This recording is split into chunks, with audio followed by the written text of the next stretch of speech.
everyone, and welcome to the Eternal X Wolfpack Paranormal Podcast. I am your host, Sean Ellis, and tonight we have two amazing people that I have actually met live on an investigation, and we will be speaking with them. But first, before I introduce them, I'm going to introduce my lovely co-host for tonight. She is the powerhouse producer for All Access Network TV. Welcome, Ms. Gwen Johns. Hey, how are you? I'm doing fine. How are you? I'm good. I'm good. So you ready for this? I am. I'm excited to meet them. I haven't had but maybe a minute to talk to them, so this will be good. Yeah, they're definitely interesting. I did have a chance to meet up with them when I was in Keysburg, Illinois at the Masonic Lodge, and they were there with Jamie Lynn Keller, and they were part of the team that I investigated with there that night. And the name of the team is Phantom Pals, and you can find them on Facebook under Dead Squirrel in the Woods Studio, and on YouTube, The Veil. That is the name of their two places you can find them at. So let's introduce them tonight. We have Nick. Hello, Nick. Hello. Hey, Nick. And we have Leah. Hi, Leah. How you guys been? Well, been good. Fantastic. It's been a little while since I've seen you guys. I mean, I see you pop on and off once in a while and catch some of your podcasts here and there. So, yeah, it seems like you guys have been pretty busy since I seen you guys in Keysburg. Yeah, we've done quite a few locations. So, yeah, it's a fun little duo team. That's awesome. I enjoyed teaming up with you guys. We had fun, especially there in Keysburg. We'll talk about that toward the end of the show here. About the Keysburg part. So my fans and my followers, I normally ask this question: what got you guys into the paranormal? Because I just like listening to the background of how people got into it and why they got into it. Leah? Kind of a long time history, enjoyment of trying to learn a little bit about ghosts and whatnot. Of course, you grow up with, as a kid, hearing ghost stories and campfire stories and stuff, but I never really had any major experiences until maybe my adulthood. I'll be honest, I saw taps like when they first started way back when, and I was like, that is cool. I would want to do something like that. But really didn't start up until probably 2019. I had moved to North Dakota just before then, and I was thinking, oh, I bet you I'll find a team out there, and I'll try to start up with a team in North Dakota. And believe it or not, with all the history that North Dakota has, where we were in North Dakota did not want to discuss such things. The city that we were in really kind of turned into a hush-hush. We don't talk about that kind of stuff here. So it wasn't until I got back in 2019 that I started looking for teams and joined up with a team for about a year and a half, and then sort of went a little solo for a little while and met other teams and spread out to different places. And then I met Nick, and we decided to do a duo team. And now we're still a duo team, but we also teamed up with Racine Paranormal. So we do stuff with Racine Paranormal as well. mm-hmm. Awesome. I've kind of always been into it, like watch the X-Files, ghost shows, paranormal stuff. And then in about 2002, went to the Milwaukee Paracon and watched presenters. And my sister, who is about 20-some years younger than me, decided she wanted to do a podcast. And I kind of knew what would happen. I'd be doing all the work because she's a teenager. And then I saw an opportunity to be a tour guide for the Sheboygan Insane Asylum, or the Sheboygan Asylum, and I was hooked on ghost hunting since then. started a little group with the dead squirrel thing that kind of, we did a few locations, and everybody kind of separated a little bit, and then met Leah and worked with Leah the first time in Ashmore about almost, actually a little over a year ago now. Yep. And we decided to become a duo, and I'm actually enjoying investigating instead of leading people around, and the experiences I get. And she has the same taste I have in topics, so we have a great time investigating and researching and just kind of talking about it.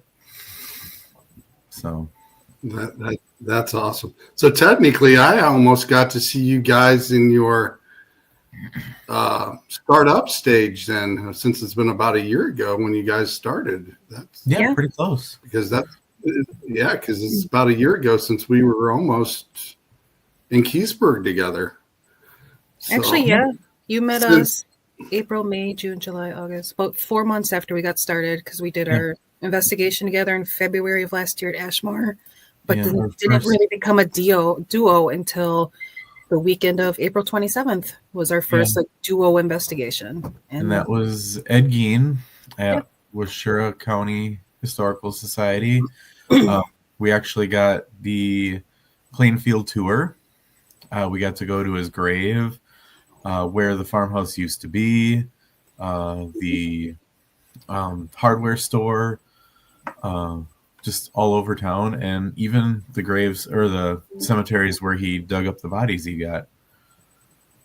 Mm-hmm. Oh, wow. Yeah, Shania met us maybe 4 months later. So we were a very new team. Mm-hmm. Yeah, I've been invited to come down there a couple times, and it's definitely on my list to go down there. I know people's had a lot of experience there in the jail cell there where they held him at, and they've got some trigger items, I guess, there as well. And that would definitely. Got to hold it. It was awesome. Yeah, we when I went, I'm jealous. I wanted to go check it out here sometime, so I'm jealous of that. So I'm going to definitely get down there. That's definitely for sure. So I met you guys in Keysburg, and we got to go to the Masonic Lodge, and we were with Jamie Lynn Keller as well. What did you think of the Masonic Lodge when we were all there? Minus the mosquitoes? Yeah, that was definitely got bit up. It's kind of warm for sure. Definitely got bit up. I do believe there's probably more evidence that others have gotten. It seemed to be more of a quiet night when we were there. I didn't get as much as I was hoping. There was some stuff, but I did hear of more experiences from other teams. So we just might have to. It might be one of those locations where you got to go back a few times to really get some good stuff. Right. I thought it was myself. I thought it was interesting when we caught some of those EVPs when Nick actually crawled down there underneath the foundation there when he was in the hole. Yeah. That was definitely interesting, that getting some of those EVPs, and we were all talking, and the REM pod was kind of going off a little bit. But like I said, I think basically that's all I ended up getting. It was a few EVPs and the REM pod going off here and there. And I don't know. I actually had a conversation there with your husband as well. That was pretty interesting as well. That was really something that stuck with my mind, and it was interesting to be able to talk with him as well. But go ahead, Nick. What were you going to say, bud? Yeah, I don't know, that being in the hole, it was kind of weird. I don't know if it was just because I was inside a small little area and crunched in there, but it did feel very weird. So it was fun watching you. You got dirty. You definitely got dirty when you crawled up in there, and I think I even went up in there the second time. But it was definitely interesting. Like I said, I think basically the only thing I caught on some of my stuff was EVPs and the REM pod going off, and I was doing a live the whole time when we were doing it. one of the other things, that I caught was a lot of outside. You could hear the trucks outside the building from across the street going on a lot. And that kind of interfered with a little bit, I thought, because you know how that goes when you got an investigation and then all of a sudden you're hearing the car door slam from behind the house and thinking it's something else. And I remember one time, I think you guys had your tripwire downstairs when I was upstairs, and I heard it go off, and we was like, "Oh, what's going on here?" And somebody had the tripwire going on there that night. But like I said, overall, it was fun in general. Like I said, got to meet you guys and team up with you guys there for a little bit, and that was definitely fun. So we're definitely going to have to do that again. Yeah, Well, you got me there as a next to us. Yeah, you got me there a little starstruck because I saw you. I'm like, oh, Sean Ellis is here. See, I tell him that all the time. I'm nobody. I'm just me. I'm just me. But I definitely like teaming up with other teams and doing stuff like that. So hopefully this summer, maybe we can collaborate and do something together again, because that would be fun. Yeah. Where are some of the locations that you have found since you've been investigating that you have found interesting? Well, our go-to is Brumder in Milwaukee. Yeah, we do a lot of Brumder. We do a lot of Brumder. Hey, That is my girl. husband. We've got a few people in the house. We got Lori Bragg in the house. She's associated with Pam Harris from Serene Divine from Indiana, and Kitten Scrub. Kilted That's Scrub your is my husband? husband. Yeah. Yeah. So, but yeah, we got a few in the house. So we'll build up here in a little bit. What was that? One time in Brumder, your doll moved. Yeah, so I bring a doll. Her name's Estelle. She comes with me in all my investigations, and we were in the George room. And that is where George Brumder Jr. is stated to kind of hang out in and watch over things. And we had noted that, or I had noted that at one time, Estelle wasn't sitting exactly as I put her. But sadly, we didn't have a camera on her. So that was frustrating. Oh, man. Yeah. I think we've all come across things when we're getting ready to set up, and we've had certain pieces of equipment set up and the camera's not up and running, like a cat ball roll across the room for no reason, or like you said, the doll shifted, or etc. And it's so aggravating to not be able to capture it, because like I said, you're getting set up, ready to go, not expecting anything at all. And then that seems to be the time it all happens, is when you least expect it. They get you off guard. But still, it does. The two of you witnessed it. You've experienced it. So that's something nobody can take away from you as well. So that's also a good thing. True. But we had some interesting stuff happen at Rock Island Roadhouse when we went there the first time, me and him. Well, the only time, but we do plan on getting back there. We were on the third floor, and with all the investigating I have done before with my old team and with other teams, and now with Nick, I have never seen or heard a REM pod go off. It's crazy. In the 2 years before I even met Nick, a REM pod never went off anywhere we went. And so for the very first time ever, a REM pod went off when we were in one hallway of the third floor. So we both kind of go running to go see what that was about. And then our dead bell would go off in a different hallway. So we'd go to that hallway. And it just felt like it was kind of messing with us, because it would take things and use it when we're not standing right there. And it was almost like running in circles. Like it was really messing with us. It was fun. We even checked that there was no like the battery pack for the dead bell was nowhere near. It was far away from the dead bell, that it wouldn't trip it off, or nothing was there that could make it go off. Right. And I think we were live then too. Didn't we go Mhm. live at that point? And I got all excited because I'm like, oh, is that the REM pod? No way.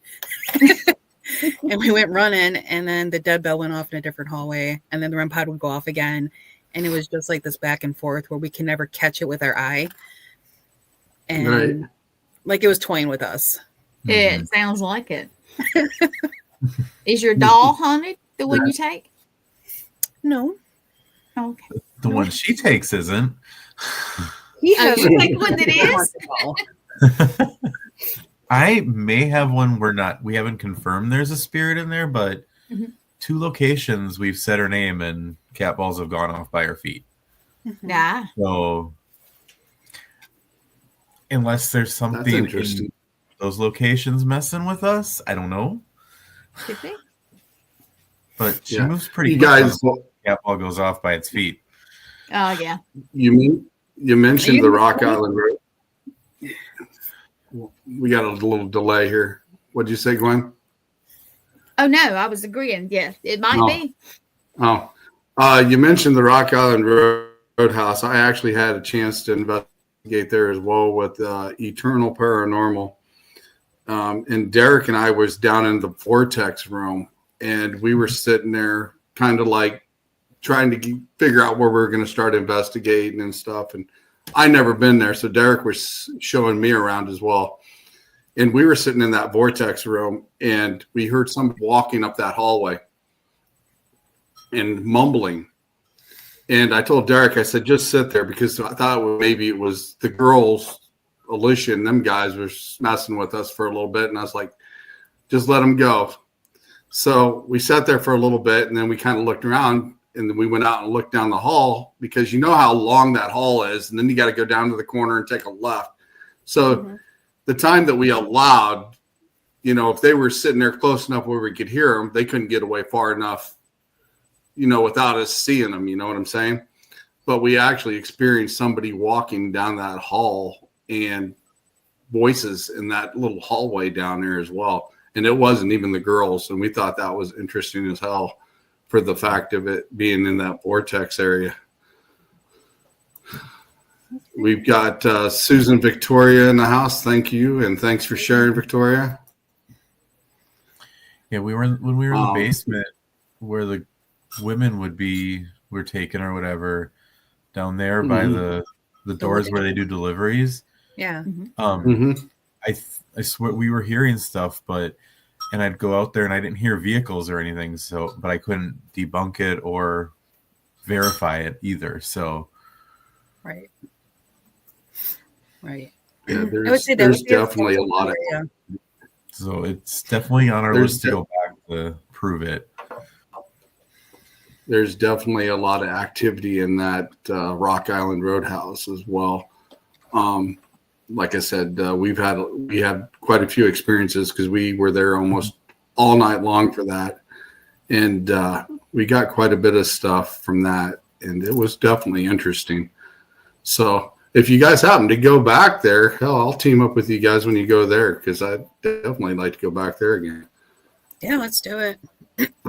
And he'll have to bring Abigail, because that was the first time the cat ball went off on his doll. That's the one time you didn't run from her. No, because we kept trying to debunk it and moving stuff around in her. But no, when we were at the Boyd house and we were being very vocal about the cat ball going off, and like we put it by her feet, like right on her lap, so it wouldn't move or turn or anything.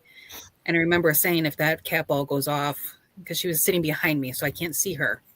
Like, if that cat ball goes off behind me, I'm going to have a problem with this haunted doll behind me. And within minutes, it went off, and I sure did stand up and run. Pretty quick. It's really quick.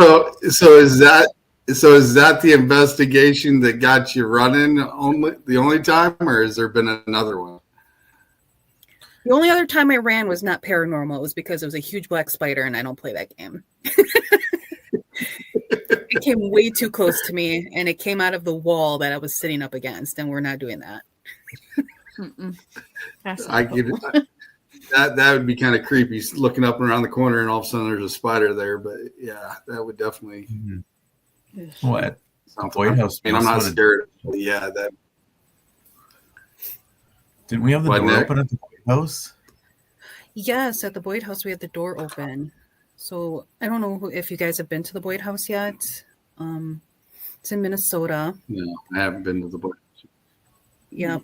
So we were there, and we've actually packed up, and we were just kind of hanging out because in the living room area there's a TV, and they have like a little DVD documentary about the Boyd House. Mhm. So we had a little time to kill, and we decided that we were just going to watch it and then head out after that because it's about an 8-hour drive. And as we're watching it, again, everything's packed up, so like no equipment was out. So of course that's always when things happen. And I'd gone into the kitchen to grab food for us, came back into the living room. The second time I went into the kitchen, the door to the basement was wide open. And that door, we made sure that we shut because there's actually a sign on the door. The owners wanted to make sure that that door is always closed. So we made sure that that door stayed shut. And I was like, well, I would have noticed if that door was open the first time I went in. So at some point, that door that was latched opened. Maybe it was Cool. cool. Doll. Wow. So Boyd House was pretty cool too. Yeah. So you said you've got a lot of other cases that you've investigated and stuff. What are some of the things that you actually crossed with some of the other investigations you've had? For me, I did the Washura County once with Leah, but the first time I did it, I actually sat in Ed Gein's cell. And for historical context, that's not the cell he was kept in for the long haul. It was just where he was booked for like 2 days. They actually have, I think, train exhibit or something else in the cell. He was in an isolation cell because of his reputation, what he had done. And I was talking, and on my spirit chat, I got next to you. And then the two that I was working with left because he was going to talk. And then Augusta, his mom, took over. And like for almost, I would say for a good 2 minutes, it was very tough to breathe. You could feel her sorrow, and like it was very intense. So, but then, and everywhere we went after that, she followed us wherever we went. We couldn't talk to anybody else. Oh. So you felt that intense feeling the whole time when you went to the other locations in the building then? Yeah, you could feel her presence, and then you asked, is this Augusta? And so could we talk to anybody else? And we would get the no, like if you do 1 for no, 2 for yes or something, or the yes and no thing, and we'd always get no, and it was always yes for Augusta. And she just took over the whole night. Like she kept her eye on. Do you think? Like she didn't trust anything. Do you believe that? Go ahead, finish. It was like she followed us everywhere we went, and she was making sure what we were doing was above board, and we weren't going, digging into things we shouldn't be digging into. Right. Like she was protecting Ed. Do you believe that some spirits actually keep other spirits there and keep them quiet or start draining them from their energy? Do you believe that maybe possibly she was a higher spirit than some of the other ones there that could actually do things like that? Yeah, with it being a historical society, I think some of the stuff just has residual energy. And I think she was there, because Ed was kind of more innocent and he didn't realize what he did, or he didn't realize the ramifications of it. And I think she was there to protect him.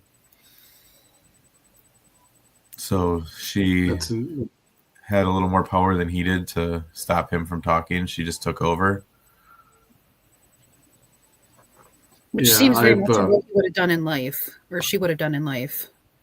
She controlled him pretty well. right, just kind of like protecting over him and watching over him is definitely for that to make sure. Yeah, like that. Yeah, we've ran across some spirits that on my previous team that I was on that kept kids' spirits trapped in places until we got rid of the bad ones. And then we'd have REM pods and voice boxes set up. And we said, after we got rid of the bad one, when you cross over or you're crossing, leave your name. We ended up getting like 13 or 14 names of kids after we got rid of the bad spirit there that actually came over that box after we got rid of the one that was keeping them there. And that was definitely an interesting night as well, because that was about a 12-hour investigation before we finally got everything figured out, what was going on. Mm-hmm. And it was pretty intense. It's probably one of the most intense investigations I've been on, because another team called us in to help them, and Parallax Paranormal was, and they called my older team, the one I was on, to help them out. And they actually found a half body. They didn't, but before they had a chance to investigate there, they found a half body in that house. And that's was the whole situation. And then we ended up figuring everything out and putting all the pieces together. And there's still some things missing, but we definitely got the bad one out of there. And that was a very intense investigation that night, for sure. Do you guys believe in crystals or anything like that? Or do you guys do anything before you go into an investigation, or to protect yourself? Or how do you guys do that? Because everybody's different. I've heard both sides where it hinders an investigation, but I don't wear them when we're investigating. I will, because to get my energy back up, I have some for afterwards to kind of cleanse. I have crystals that I wear daily, like they're on my wrists. So like my tiger eye and amethyst. So I keep them with me. But when I'm on investigations, I do actually take them off. And one of the reasons that I feel I take them off is not because I don't want to be protected, but I feel like I'm shielding myself from something I'm looking for. So if I'm looking for it and kind of trying to seek it out, I feel like I'm keeping it away by keeping my protection on me. Mm-hmm. But I have noticed, especially as becoming a duo team where it's just me and Nick, I'm a lot more tired after investigations, especially like a weekend one where we do a Friday, Saturday. My energy is a lot more depleted than it had been when I was in bigger groups. So it takes me a little bit to come back. Kind of like a paranormal hangover is what we call, where it drains your energy from what's going on from the night before. That's definitely an experience as well. Has there ever been a place that you've went to and got to that after you've got in, it's like, whoa, this is just got too much energy, or something would keep you from doing an investigation? I haven't. I kind of go with the location and the flow. If Leah's challenged me to do many things, and I have no fear. I just do it. I don't even think about it. And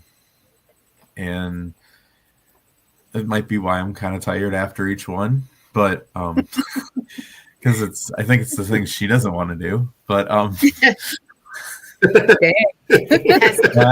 saw that smile. So I'd like to make a suggestion, if it's okay. I used to have the same problem. I'd get like I would be just falling down exhausted after the investigation. But a friend of mine and her husband are big on the grounding yourself and shielding yourself, not shielding your experiences or anything that's going to interact with you, but it kind of just, it helps for the spirits not to take your energy. I have even, what are these, taken the little power thing and say, okay, this is for you. Don't take my energy type thing.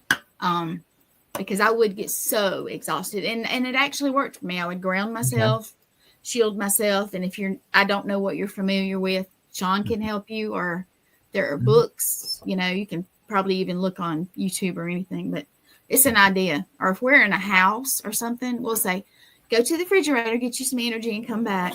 Just little stuff like that. And it honestly, you feel much better, much better. You really do. I had that problem though, because I get it. I think the most exhausting one is the dowsing rods. Like just holding those, and then because they are drawing off you when they use that. So they are, but you kind of have to let them draw from around you and not you. Yeah. Trust me, I have had to learn this lesson hard. I have made myself absolutely sick. So it's something to look into if you, just a little something. Right. And he can tell you much more than me about that. So he's better with his energy. What is the most unique way you've come up to investigate something? What items or what have you put together to get a reaction? What's the most unique thing you guys have done? I don't know about uniqueness. I think the simpler for me, the better. I struggle with like the high tech stuff. I would rather simple, interactive. I like the interactives. Even kid toys, something like that. Something simple. I try to keep it as simple as possible. I one time saw, and I want to try this because we haven't been in a spot to try this at, but I did see balloons being used. I'm like, how simple is that? Just have a balloon. Like, I'm more of the simple person. Yes, I've seen other teams use some great stuff, but I try to keep it as simple as possible. I don't know how unique that is, but that's how I am. I have an old school tape recorder, cassette recorder, like the big brick one that I've tried to use. Oh, yeah. I haven't gotten anything out of it but I mean, it's an old school item that they're going to recognize. So when you say speak into the recorder, they're going to see that. And that kind of goes with the dead bell. That is a universal thing. Ring the bell, Yeah. So I try to keep it like you hold a cell phone there and say, speak into my recorder or speak into my phone. And who knows like what era they're from? Would they even know what that is? Right. Or like the REM pods when they start lighting up that they've never seen them before because they're not used to things like that. And you got to explain it. And then, that's definitely one of the things. We got Chris O'Toole in the house. Thanks for stopping. Or Tooley. Thanks for stopping in. But one of the things I thought was interesting, an idea that I did, I went to Bell Mansion up in Indiana, and we played poker with the spirits. There was 4 of us that actually sat down at the table. It was me, Mandy from Ghost Sisters, my old teammate, and let's see. Actually, it was Lori, I think. We were all up there playing poker, and we set the REM pod right in the middle of the table where nobody was touching it, just in the middle of the table. And we lined it up so that the lights had a person where it would flash. And we would be sitting there playing poker, and we'd ask who would win before we even showed our hands. And I'll be damned, that light would point to the person that would win every time. Nice. it was the craziest thing I ever seen. They would just point to the exact person that would win that hand, and they were spot on. It was the craziest thing I ever seen up there when we did that. But that was kind of a unique thing that we did. I do like the idea of doing non-investigations investigation, where you're not sitting in rooms and trying to communicate or look for things, but just doing a day-to-day activity, but still having recorders going. Like, again, for later this month, we're going to the Asher home in Indiana.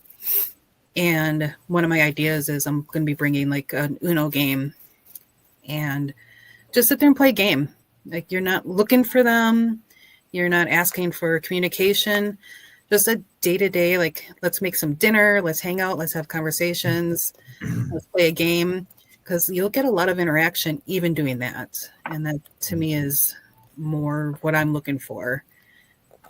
But I'm still waiting to look for my aha moments. Like, I want to hear a door slam or something bigger. I'm waiting for.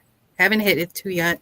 But we did have something happen at Ashmore that we don't talk about a lot. But I think we downplay it so much. And to me, it was a bigger deal. But we went to Ashmore for a public investigation. So we just joined in. We wanted to go somewhere. We just wanted to do something fun for the weekend. So we picked up Ashmore and did a public investigation. There was 2 spots left. So we're like, let's just jump back over there. And yes, there's going to be other people there that we don't know. So it's going to be a bigger investigation. But there ended up being like maybe a smaller group of 5 or 6 other people. And I didn't expect to get too much with that many people in there and all of us kind of being in different rooms or on the same floor and all of us having probably different investigation styles and just how public investigations go. And we were on the 2nd floor and just sitting in a room waiting quietly, just chatting amongst each other. And I heard somebody coming down the hall, very distinct steps coming down the hall. Well, at this point, I've actually just gotten used to hearing that because there's other people in the building. You don't really know where they're going. It's not like we're all communicating as to who's going where. And so I immediately was like, even said in our recorder, oh, got another team coming up. So you'll hear them coming down the hall. Waited for a minute. And I was like, where'd they go? So I stepped out into the hallway, walked around. I'm like, there's literally nobody else up here. And told Nick, I'm like, there's nobody here. What did we just hear? That was insane. And it was like one of those moments where it's like, that was really cool to me. Like, yes, I heard footsteps and I blew it off as if somebody else was coming and there was nobody there. So I enjoyed that moment. I remember right. Didn't we have the hall light going on too during that? No, that was the first time. Oh, that's right. Yep. But we couldn't debunk that because if anybody walked in the lower level, they could have set the light off. Right. We couldn't really debunk any of the motion sensor stuff because we didn't know where everybody else was. But at that time, I remember saying right into the recorder, oh, we got another team. You'll hear them coming through. It was almost, I was tagging a noise, and I was tagging a noise that wasn't being made by anybody. So that was super cool. Do you guys use flashlights at all? Yep. Yeah. Have you ever had one of those roll or anything on you? Not yet. Not yet. I've seen videos where they turn them on and off too, and I've not had that happen yet either. Nope. I'm waiting for that. Hold on. I've actually seen it light up. That's interesting. It does all the time for me. That's one of my favorite. That is my favorite go-to. I have a excuse me, guys. I have a flashlight that I used when I was a paramedic. It was always with me, and it will go off. Sean, you've seen it go off. Just us on here. If I can find it. I've actually sat there and watched it turn, and you can see the lens itself just going like this a little at a time, and then it will actually do it. I've seen it a couple times when me and her were talking in backstage before when we were preparing stuff and getting stuff ready. And she said, well, I'm just going to turn this on and we're going to see what happens Oh, and yeah. see if we get anything. And when it was sitting there, you could actually see, like I said, the lens, because the lens and it's got that shadow tint.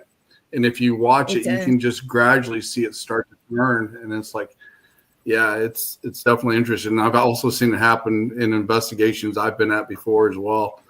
And it's definitely unique. And I'm probably going to start doing some of those more often, because I've got one of those little mag lights that they could probably do it with real easy. Mhm. Yeah, this is the mag light. Especially when I used it for years, and you just Mhm. see if we can get it to go. All right. Can you guys see it on? Mhm. Yep. It's not real stable. Sorry about that. you're going Here. to have to go up with it a There little we bit. go. Yeah. Hang on. Well, you guys keep talking, and I'm just going to sit here, and we're going to see if we can get. All right. If somebody's Yeah, here, you're going to have to. these guys would You're gonna love have for to you lower to your turn this camera. flashlight off. You're going to have to lower your Can't see camera it? just slightly. You can see the top half of it. Yeah, there you go. There you go. Is that good? But yeah, you could actually see where that gray spots in that lens. You could Yeah. actually see it kind of moving a little bit when it starts doing it. It's definitely interesting. Let's see. Turn it off and see if it'll turn it back. All right. But Okay. These guys really want to see this flashlight go on and off. So you guys can turn it off for me. That would be awesome. Where are you that you're I'm at home. Oh, okay, so you have some stuff going on at your house? Yeah. Always. Yeah. All right. Come on, you guys. They have not seen a flashlight go on and off like I do all the time. So I know you guys can put it on and off. And I know you've talked to Sean. yeah, before, Gwen so- lives in You see it? lives in Yes, South Carolina. Guys, turn it off for us. So,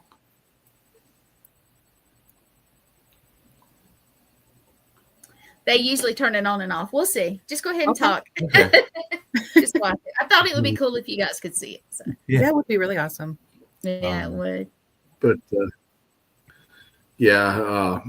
she lives in South Carolina down there, and she's got some activity. And I actually got activity in my house as well, because, like I said, when I was on the old team I was with, we trained some of the rookies we had for that team here, and we got EVPs and REM pods going off here, and there's about 6 of them that I know that runs around in my house, and 2 of them are little kids.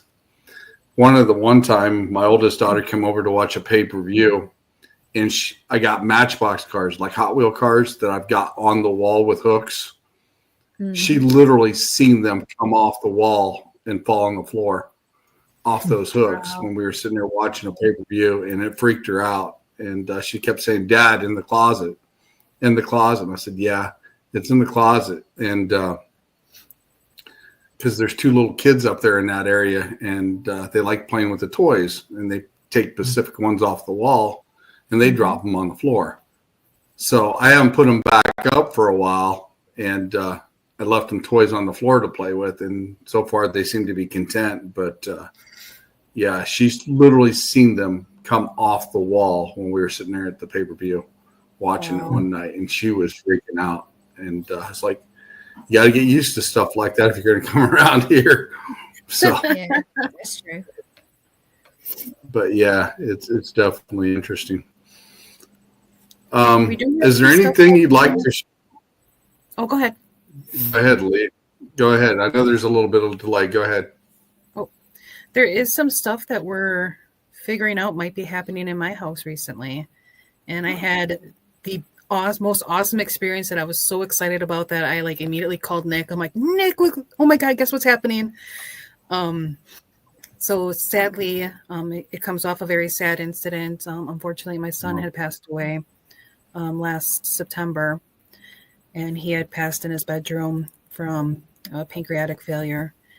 So, of course, our household has been, in a gloomy, sad mood since then. But I have noticed my other son tell me he always feels like he's being watched now. My husband, who is very sensitive and was actually very uncomfortable at the Masonic Lodge when we first got there, he felt very heavy presences and stuff. So he's very sensitive to things like that. Yeah. He had said he's seen shadows and stuff, especially down the hallway where our son's room was. And the other day I was home alone, which never happens. So I was very excited to just be in the house by myself. It was only 20 minutes, but hey. That's a while after you don't have any yet. Okay. I have a room across the hall from where my son was staying, and that is my granddaughter's room. She comes and visits every Tuesday, and she has her own room there. So when she spends weekends with us, she has her own bedroom. And of course, she's going to be 3, so she's got toddler toys everywhere. Any toy that makes noise and lights up, she's a happy girl. So there's a lot of toys in there. And when she's not there, I leave her door shut, mainly so the animals don't get in there and get into things in her room, because she doesn't leave it clean because she's 2. So I heard one of her toys going off while I was just watching TV. And I was like, that's odd. Am I hearing a toy? So I kind of got up, walked down the hall, listened, and it was done. Opened her door. And honestly, when I opened it, I felt a very cool draft. Very, very cool draft. And decided, okay, that was weird. So turned on the light, looked around. I was like, I can't pinpoint which toy it was because there's a million of them that make a lot of noise. So turned the light back off, shut the door, went and sat back down, and again, happened again. So I was like, that's pretty cool, but I can't pinpoint it. So this time I left the door open, and I noticed my cat wandered in there. So I was like, all right, noting that my cat's in there, so who knows? And nothing happened while the door was open and while the cat was in there. So I figured, all right, whatever it was, maybe vibration of the house, who knows? Something turned on a toy. No big deal. Right. Noticed the cat left, and I was like, good time to shut the door then. So here's my cat in the living room. I'm going to go ahead and shut the door, go back to normal life. I heard it go off again then. So it was after the time I shut the door. So this time I'm like, nope. And I ran to the door, opened it, and finally located the toy. And it was one of her picnic baskets, one of those VTech picnic baskets. And now I'm on the phone with Nick because I'm excited. And I'm telling him what's going on. And I was like, all right, Nick, I am shutting off the toy. So I leaned down, and you have 3 clicks. It's like the loudest, then the medium, and then off. Click it off. And then shut the door, left the room again. Nick, I don't know if it was maybe 2-3 minutes later, but I got super excited because it turned itself back on and was playing again. And I opened the door again. I'm like, Nick, do you hear it? It is on. And it's actually clicked on as if I never turned it off. And I was very excited. And by this time, Mike and my daughter came home from picking up dinner. And I ran into the kitchen. I'm like, Nick, I'm going to call you back. I'm going to tell Mike and Kara what happened. They didn't share my enthusiasm for reasons that stuff like this actually terrifies my husband. That's why he doesn't investigate very often with me. It's a little too much for him. And my daughter didn't like the idea that it could possibly be my son trying to grab my attention. But I thought it was, to me, that was amazing. That's the kind of stuff I look for. And I was like, to this day, I still kind of sit there and go, well, I do wonder if that was him trying to talk to me, because he knows that I would be excited about this. Right. Definitely my condolences go out to you for your family and your son. I know that was a bad thing that you guys had to go through. And I said, my condolences to that. Did you happen to maybe even put a recorder in there? Maybe try to get some EVPs to see if it possibly was your son trying to communicate? I would love to investigate. At this time, the family has really not wanted me to do so. So part of me wants to do it on my own, but I would love to have my husband and son's blessing to say, yeah, check it out. But right now they don't want to even know if something's there. Right. Because one thing that I've realized, I've had people that's passed on that I've been close to, like I said, a girlfriend and stuff that's passed on. And I actually experienced a full apparition of her standing off to the side of me here in this room, and seen her fully standing in front of me not long after the funeral. And she did communicate with me several times, and she still does to this day.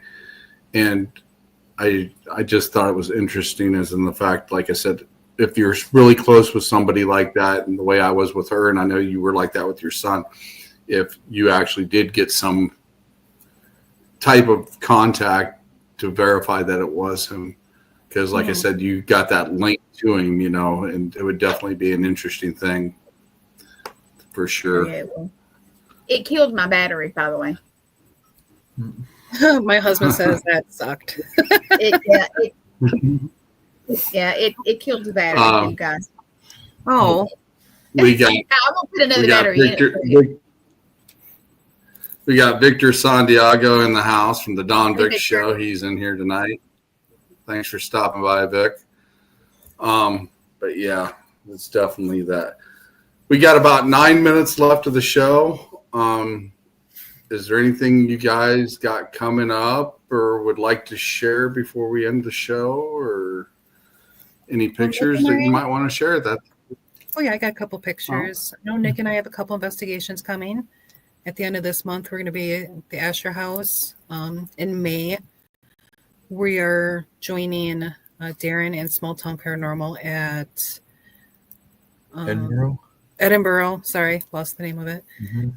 And then we do have Malvern Manor coming up in October. We're actually going to be there Halloween. So, Oh, cool. Yeah. Oh, that'd be cool. Heck yeah. We need to get more. Halloween's my favorite. Like we can do more.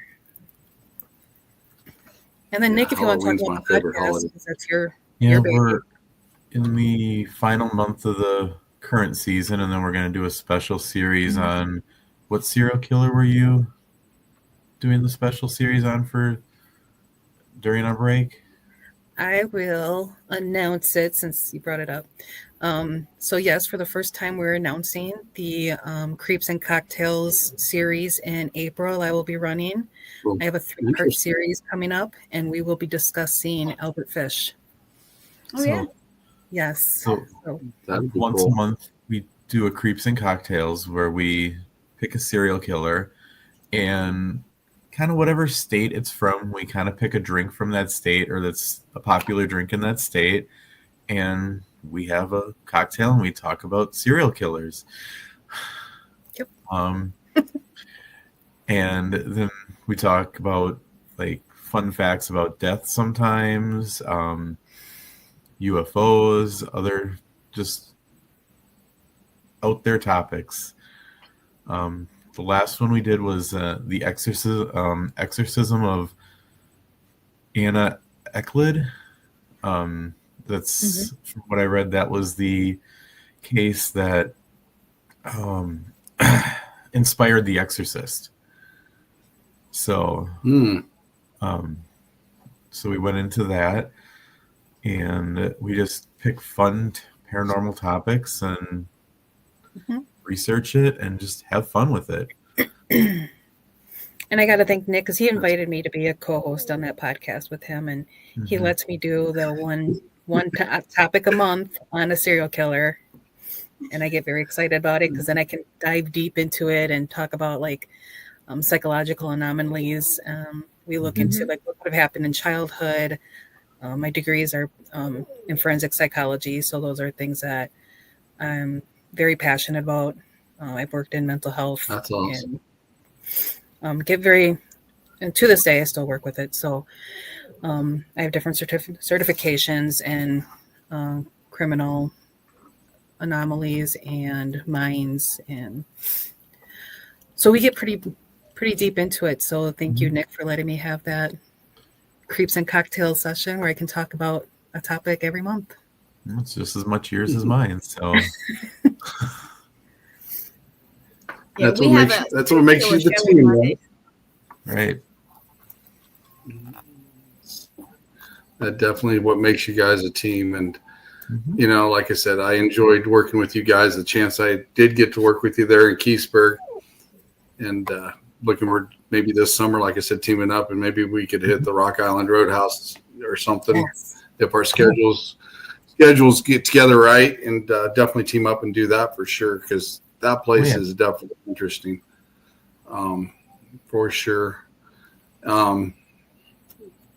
But yeah, that's awesome, guys. That the fact is, like I said, you got together, you put together this team, you do great investigations and stuff, and you come up with some interesting stuff. And like I said, I think you introduced me to the dead bell the night that we were there at Keysburg. That's the first time I've ever seen a dead bell, and I thought that was pretty cool.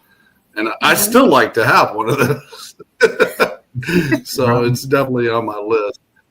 It's on ghoststop.com, so that's where I go. But I always thought those were cool. But we got about 4 minutes left. You said you got a couple pictures you'd like to show, Lee. If we can show those and talk about them real quickly before we go and set you backstage. We might extend it here a few more minutes. That's fine too.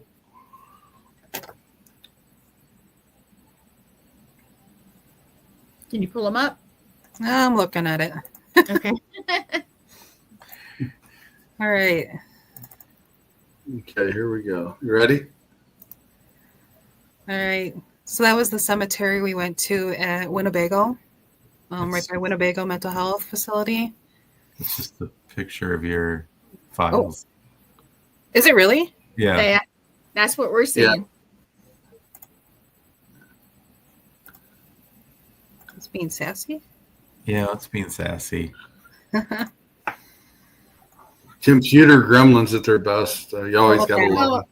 Always have those. Yes. Here we go. There we go. Okay. Cool. Yeah, we went. That was with Darren, right? Yep. That's when we went with Darren. It's the Indiana Sanitarium. It was Indiana Sanitarium. Yep.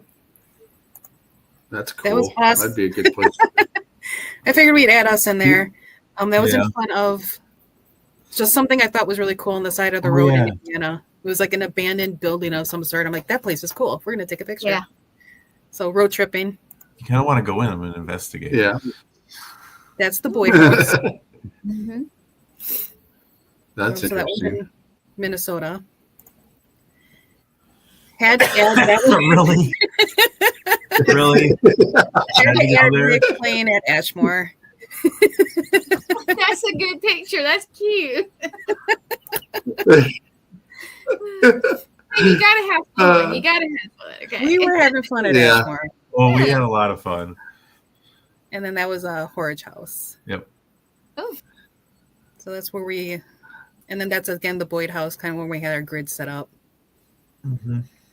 So just a couple pictures there, not much. That's good. That's awesome.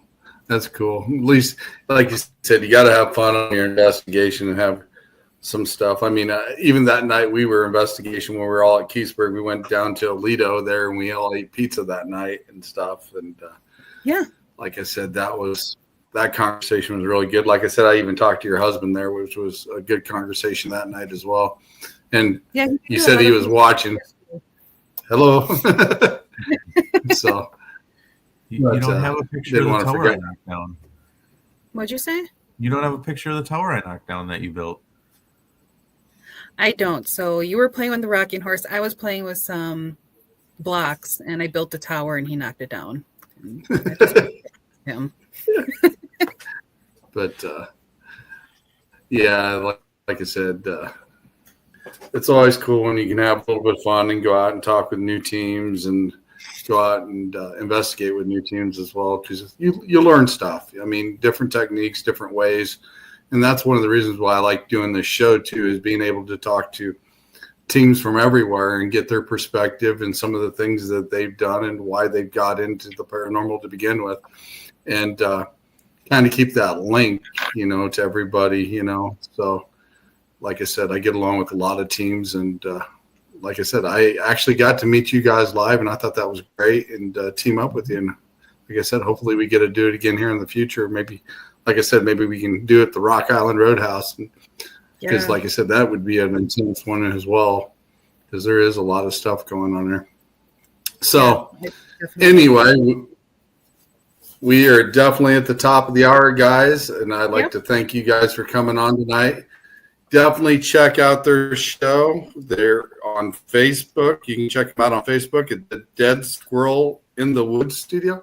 By the way, I got a question for that real quick. Yeah, I did too. Where'd you come up with that name?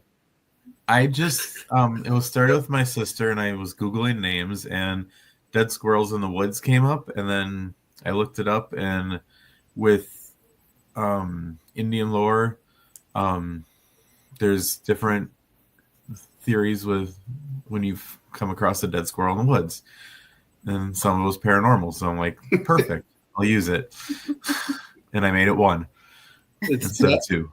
It's definitely unique. It's definitely unique, and I got to think twice when I look at it. I was like, okay, all right, I get it. But it's definitely interesting. And you can also catch these guys on YouTube, and the channel is The Veil, right? The You Veil. check them out on The Veil on YouTube. And go check these guys out. They got interesting stuff, and like I said, they go on investigations and they debunk stuff as well. And like I said, I appreciate you guys coming on tonight. And, I always put up a little banner a little later after the show, welcome them to the family, because like I said, once you're on here, you're always welcome to come back on. And you're more than welcome to share anything to the page as well. And I'll put it up as well. Is that license All form? right. Yeah. Oh, okay. Yeah, I just seen hang it pop out. on. I was like, yeah, when he drops you down, hang on a minute. Okay. Okay.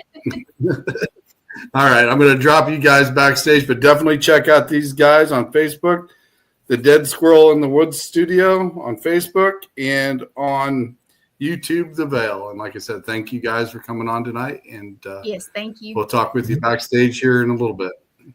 All right. Thanks for having us. Yep, thank you. Well, Gwen, what did you think? I like them, and the flashlight just did Yeah, do its little thing for him. yeah. I was sitting there when I was talking. I was like, "There it goes." But like I said, if you sit there and watch it, like I said, you can actually see that lens move. And I've seen it a few times. The night we were doing It's some work moving on now stuff. a little bit. I can see it, but yeah. Yeah. Well, your name's in the way of it right now, but like I said, you can definitely see that lens turn a little bit, and you can watch it turn. So, like I said, those two guys, Leah, and Nick, two great people. Go definitely check them out. Yep. Check Anything you got to say before we close out the show? Because I got a couple commercials I'm going to run for us. And anything you'd like to add? Not really. Just show up next week and watch us again. What about your shows coming up on tomorrow night? Anything I do have interesting? 3 shows tomorrow night. Yeah. I have one at 7 Eastern time. Bridging the Seen and Unseen with Shane McLean. I have one at 8:00, which is our serial killer, supernatural, and murderers. And then at 10:30, I have Chasing Nightmares. And then we have 2 on Wednesday also. So come see any you like, and comment and interact with us, and I appreciate it. And you can catch those on the Eternal X Wolfpack Paranormal page, as well as the All Access Network television page, and several other locations as well. You can definitely find all those shows on here as well. Thank you, Gwen, for being my co-host tonight. And I'm going to close out the show here real quick. Next weekend on the Eternal X Wolfpack Paranormal, I have some friends of mine yet again that's going to be coming on. The Eternal Paranormal. I was actually teammates with her before, and she has a team of her own. And we actually got to investigate the Rock Island Roadhouse, what we talked about tonight with Lee and Nick. Those are the ones I did that with as well. That's cool. So we will have them. We will definitely have them on next week, and I'm looking forward to having them on as well. I hope you guys have a great night and the rest of your weekend. And I'm going to close out the show with a couple commercials here real quick, and we're going to be out of here. So here we go. Here is the first one.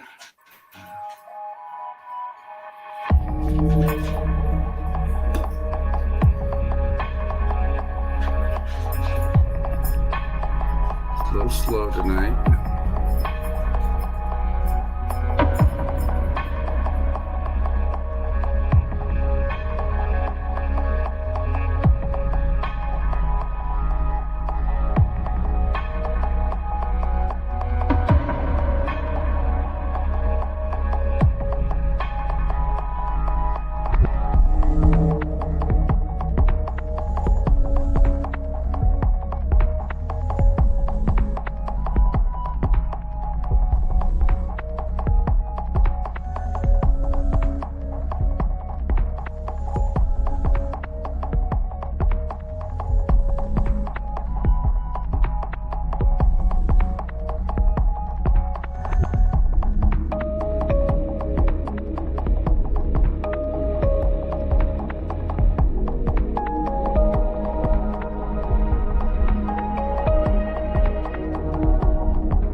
Brace yourself for the Paranormal Rockdown, July 18th and 19th, 2025 at the Haunted Broadhead Manor. Friday night rock. Brace yourself for the Paranormal Rockdown, July 18th and 19th, 2025 at the Haunted Broadhead Manor.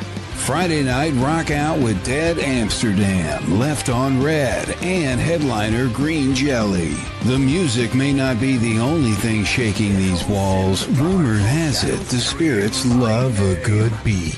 Will you meet one? Saturday, meet paranormal legends like Dave Schrader, Sam Baltrusis, and more. Enjoy thrilling workshops, tasty treats, and a live Zoom Q&A with Dustin Perry. Dive into the ultimate paranormal investigation with expert guides. Or join a spine-tingling seance with Sam Baltrusis. Tickets are limited. Get yours now for an unforgettable weekend of music, mystery, and chills. Have a great weekend, everybody. We're out of here. Have a good night.